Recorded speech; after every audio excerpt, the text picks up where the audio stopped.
Napoléon et Joséphine. Première partie.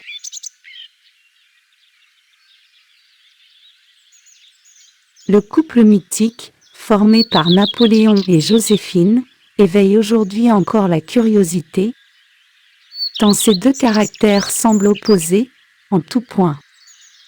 Ce couple, qui mêla d'abord le feu et la glace, n'eut pourtant d'inconcevable que d'être étrangement ordinaire à nos yeux contemporains.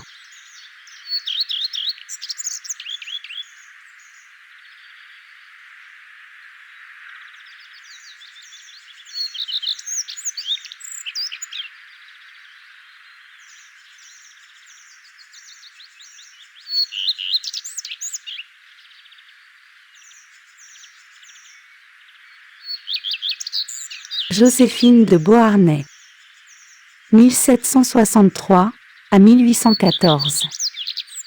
Rencontra pour la première fois Napoléon, 1769 à 1821. En 1795, elle régnait alors sur le Directoire aux côtés d'autres femmes jeunes et élégantes, telles que la piquante Madame Tallien, dont elle se distinguait en étant de loin leur aînée.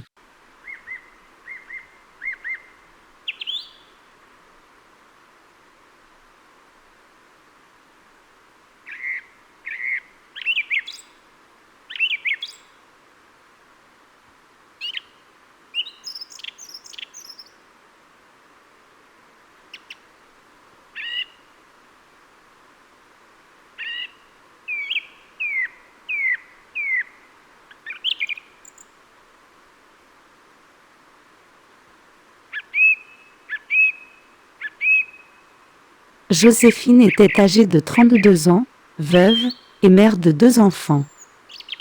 Sa noblesse était, au mieux, insignifiante. Et ses dettes jouissaient d'un bien plus grand prestige que son nom. Auprès de Napoléon, elle se prétendit riche, et il succomba un temps au charme de cette aristocratie déliquescente.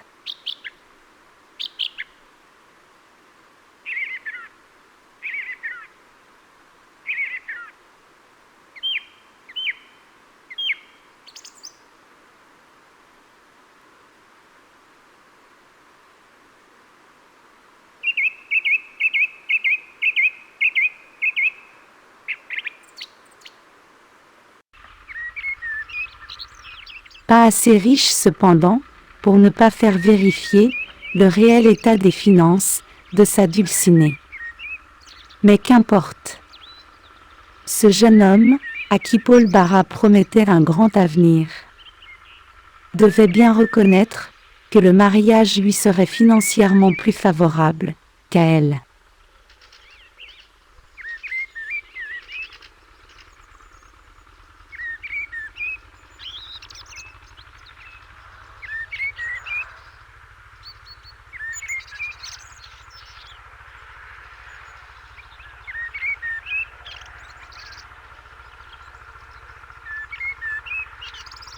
Le 8 mars 1796, le contrat de mariage établit en effet que Joséphine apportait au ménage sa rente annuelle de 25 000 francs, tandis que le Corse ne constituait pour le moment qu'une pension de 1500 francs en cas de veuvage.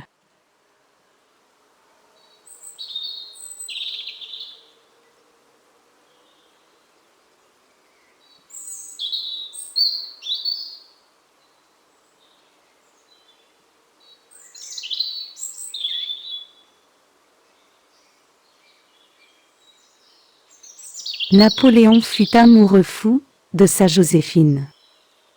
Il ne supporta d'ailleurs plus l'idée d'épouser une autre femme qu'elle. Cet état d'esprit ne fut malheureusement pas partagé par l'élégante. Son cœur ne chavira pas pour cet homme, qui n'était ni de son genre, ni de son esprit.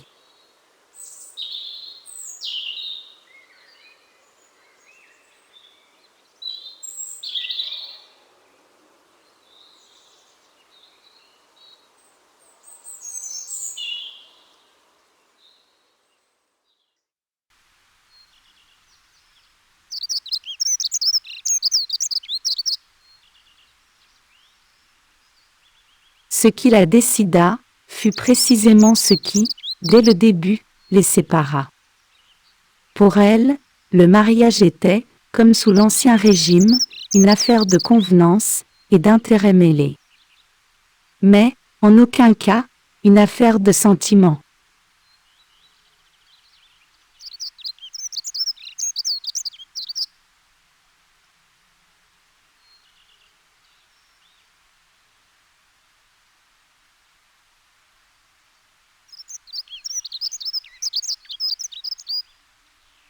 Napoléon, quant à lui, ne s'occupait pas de cette séparation d'apparence et aspirait à un mariage reposant sur un amour partagé. Une idée bien moderne dans cette haute société où prévalaient toujours les codes aristocratiques.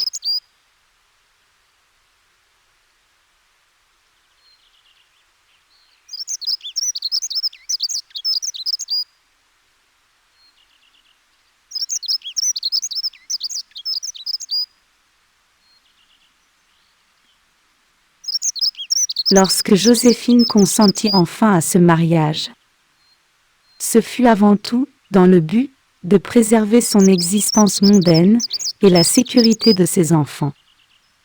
Ce glorieux général lui apportait convenance et sécurité à une époque où la terreur hantait encore tous les esprits.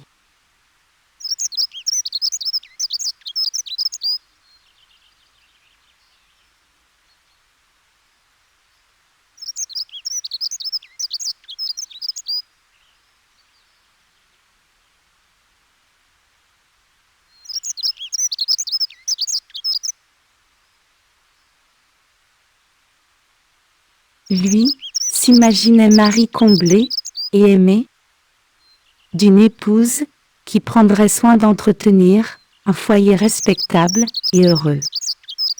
Deux mondes s'opposaient sans que l'un ne le devine chez l'autre.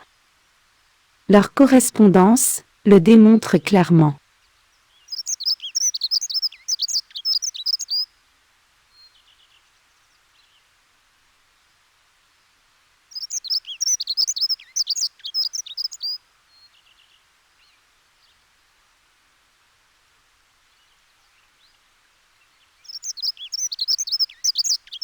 Sûrement, l'expérience de Joséphine sur le terrain de la galanterie ne laissa rien voir de cette tiédeur à son mari.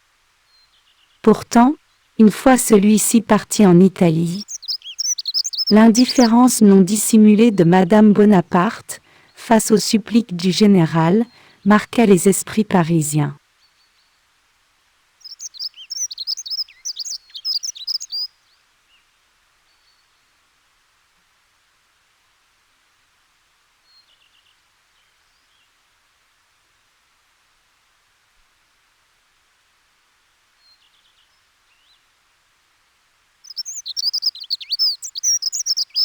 Éploré, esselé, à peine consolé par ses victoires. Comment ne pas sentir toute la douleur et le désespoir du général lorsque, impatient de retrouver sa Joséphine à Milan, il trouva le palais vide. La belle s'étant éclipsée pour profiter des plaisirs de la vie à Gênes.